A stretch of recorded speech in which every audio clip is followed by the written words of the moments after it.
Right, hey guys, how we doing? Back another video from Annie News. I'm excited for this. So the recent episode of DanMachi was, whoa! If you're not watching DanMachi, Jesus Christ, the recent episode was something else. A little bit confusing, just a little bit.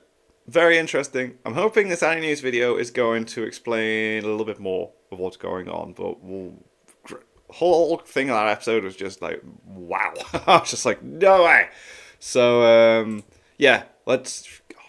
If you know, get into DanMachi if you know watch it. Let's check this out. So let's have an explanation on some of the stuff. Oh my god. Yeah, This might just be one of the biggest yeah, like, oh my god, this was so weird. twists I've seen in anime in a while. I never would have thought DanMachi had it in it, but what they just revealed to us was absolutely insane. It's peak fantasy capitalizing on 4 methodical seasons of build-up. Now, I know there might be some confusion behind how it all comes together, but Okay. this video will focus specifically on that. Excellent, cool, okay. Because I do feel like there's been little bits within the seasons that have kind of led up to this. I'll explain the connection between SYR, Freya, and Horn. Excellent, cool, I love it. Awesome. The bet made to determine each of their fates, then the unexpected results at the end of it. God. There were a few missing pieces the anime didn't really show us. Obviously, if you haven't watched up to episode 4 though, then you should watch that, then come back. If you have, then let's talk about how SYR was Horn, then Freya, and doesn't exist at all anymore.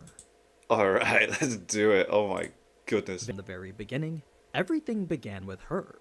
See A ya, poor right. young girl so content with life that she would rather stop living than spend another second in this ragged body of hers. Depressing. It was right as she was about to let go for good that a beautiful existence she didn't even know was possible would step in to offer her everything. Her question was posed as if to find amusement, but the response she got was far more amusing than she could have ever imagined. Where people before would always answer with love and fealty, never before had this goddess received a request so selfishly arrogant. It was an interesting plea that ultimately led to a trading of fates. In exchange for the young girl's true name of SYR, Freya would bestow her with the divine name Horn. It was a deal Right. that solidified her fate the moment it was made, but at the very least unshackled her from the frozen darkness she'd only known before. Where she had only lived as a poor, unkempt child, she would now be reborn as a goddess. So it's from this we know Horn's original name was SYR, and in exchange for a better life, she had given it up to Freya. Part of this better life included literally becoming Freya, which was a transformation only possible via the divine sorcery SYR. It's once this spell was active that Horn would be able to masquerade as the one and only goddess, while Freya Right. herself could spend her days I as see SYR. ya, right. So, every time we've seen SYR ourselves in the anime, it's always been Freya living her life as a mortal. Which is just crazy. It's like, what? There is no real SYR apart from the instances when Freya or Horn are being her. Yeah. The key thing to know about this, though, is that the spell shared all of Freya's emotions with Horn, but it never shared any of hers back. No, the connection was a one-way street in which only Horn would experience everything. This made her a goddess through and through, since aside from being unable to use Arcanum, everything down to her very feelings were identical to Freya. It would honestly be no exaggeration to call her the goddess's daughter. What went to ruin this self-made paradise, though, was the insatiable affection Freya began to let overwhelm her. God damn. Because Horn and Freya were connected on an emotional level, Horn knew just how bewitching such feelings were. Every time she would masquerade as Freya, she would sense this part of her goddess that wanted to stop being a goddess. This divine heavenly ruler who mortals couldn't even comprehend was now trying to demean herself in a way that no god ever should. Yeah, whoa. So, to think Freya would want to become a mere girl just like how she was, well, that was something Horn knew that she could never let happen. It's for this reason she felt she had no choice but to plot Belle's assassination. If she was gonna ensure her goddess remained a goddess, then Belle needed to be removed from her life You completely. need to be gone, yeah, otherwise, The thing well, is, killing him wasn't as easy as strangling him in his sleep. As he continued to grow day after day, yeah, like Belle's, Belle's pretty capable. Yeah. even if she did somehow get a proper chance alone with him, Belle was too strong to fight alone. There was no chance she'd be able to gather help either, since despite everyone in the Familia being jealous of him, none had ever considered actually trying to murder him. Horn was by herself when it came to conspiring about such. The day such plans turned into veritable action was the day Freya ordered her to deliver the invitation.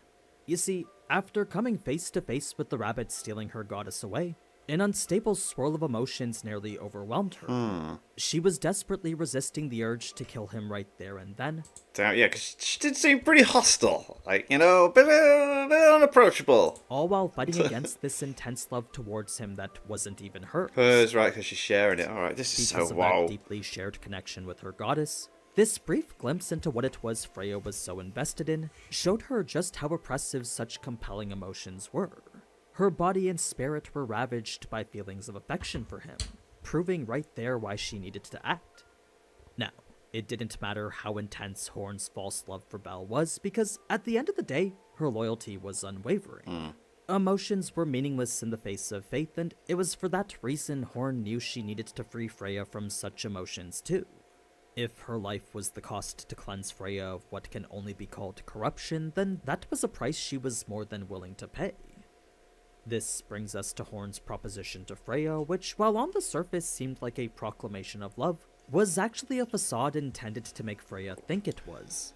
With the request as shameless and arrogant as the one she made when they first met, Horn used her shared feelings with Freya as a cover to hide her true intentions. She used the excuse of loving Belle because of Freya's heart as a means to set up a situation where she could try and murder him. Right, Of course, Horn believed she was tricking Freya into thinking this was just a game to win Belle over, but in the end it seems like Freya knew more than she was letting on here. Before we get into that though, the whole proposal was something very out of character for Horn. She rarely ever took the form of SYR, and the fact she was confessing her true feelings now was certainly surprising due to how unexpected they were. Nevertheless, regardless of how true or false her feelings towards Belle was, for Horn this was all with the intent to kill.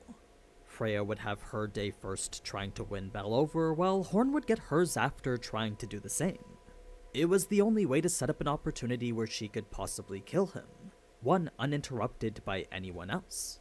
Such a window would be very narrow though, so if she was gonna maximize the amount of time to make it happen, then plans needed to be set up beforehand. Part of those plans included enlisting the help of Otar, which was actually a very risky gamble in and of itself. Reason being that if she shared her plan and Otar disagreed with it, then he would likely kill her right there just for plotting against Freya. Well, of course, yeah. Like loyalty and all that to the goddess. Luckily, Otar shared similar thoughts to her, as he too sensed what Freya's true wish was. He could see the path Freya was trying to wander down, and knew very well what actions would best serve her interests in the truest sense. He wasn't so bold as to act on them without direct orders though, but with Horn now presenting an opportunity to do so with minimal involvement, well, that was an opportunity he knew he couldn't pass up on. You see, he knew Horn's existence was a special one. He knew she was the only person who could possibly change Freya's future drastically. This was what Horn was banking on Otar realizing, hoping it would help him come to the same conclusion that she came to.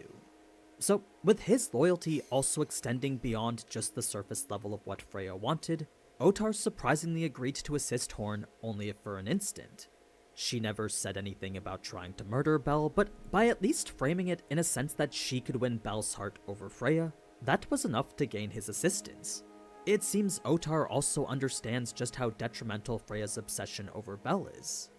Horn had also tried to enlist the assistance of Hedin, but it seems that backfired and turned Belle into a much better date than she was counting on. Either way, the entire time Freya was on the date with Belle here, Horn was stuck in this box, forced to feel every emotion that Freya was feeling. Right. There were times she'd get that so must have been frustrating. flustered that even her face would turn red.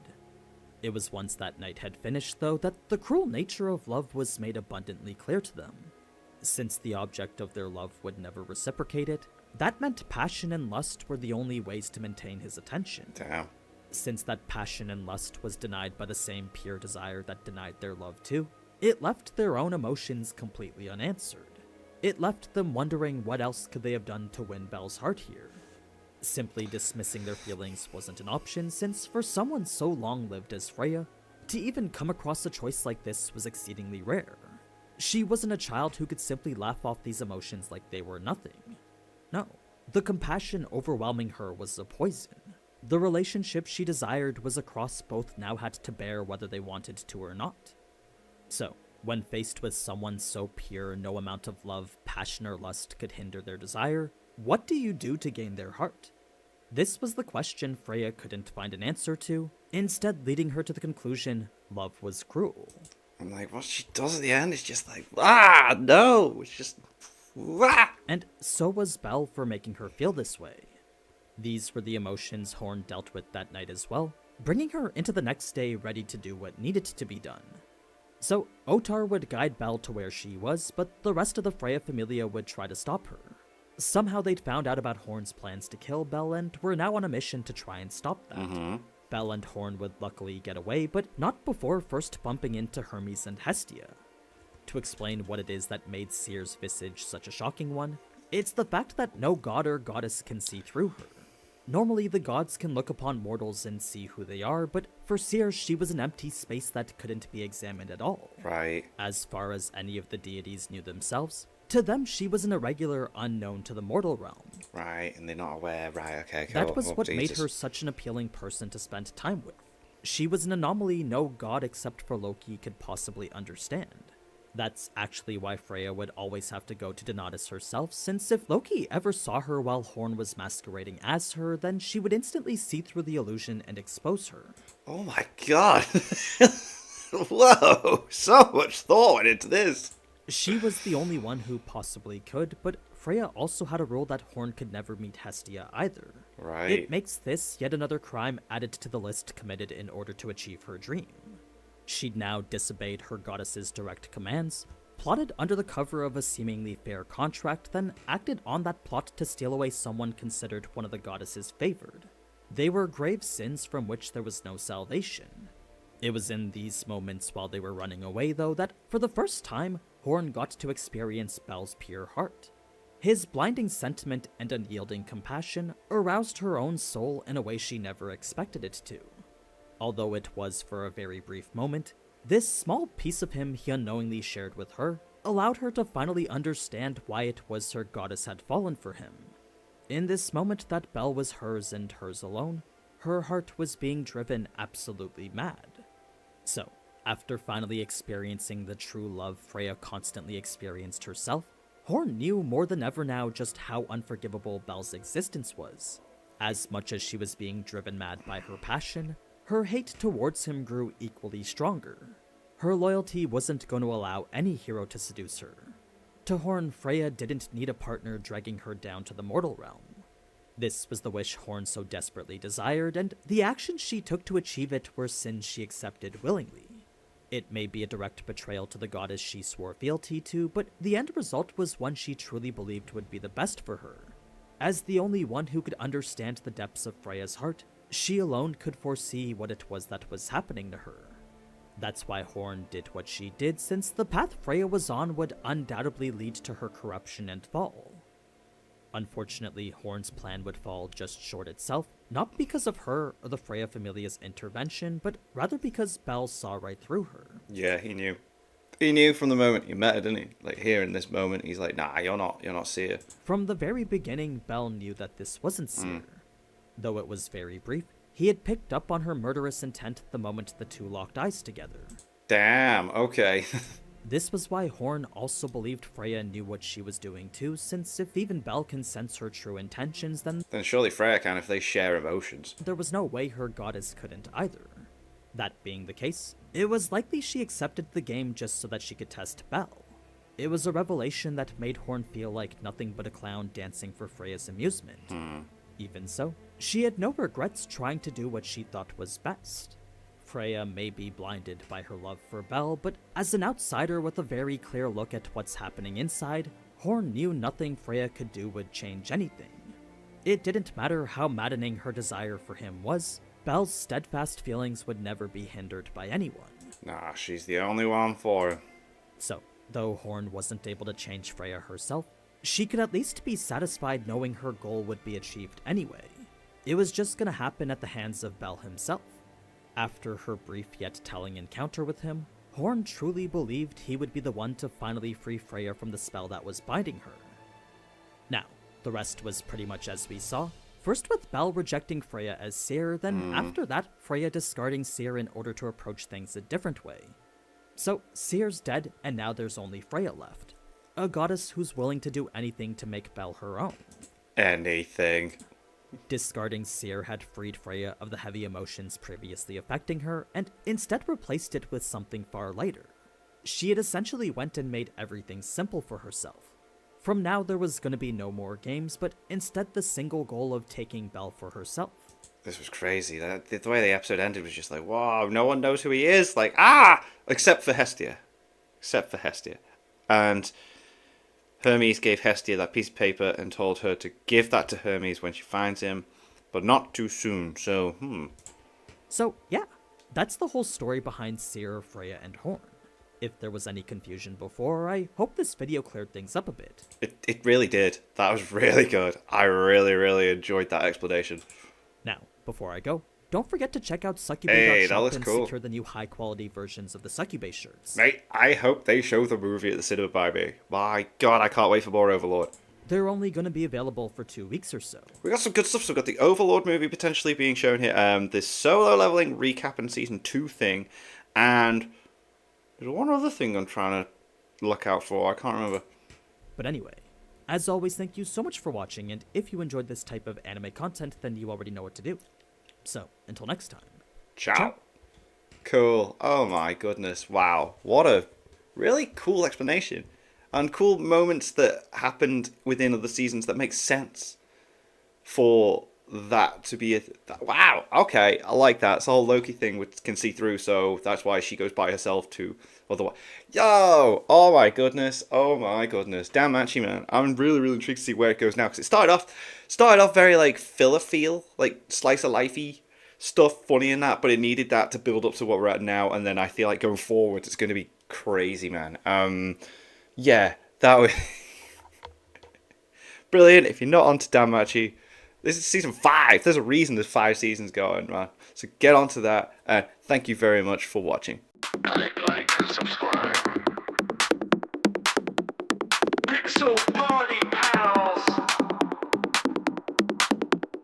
Pixel Party Pals.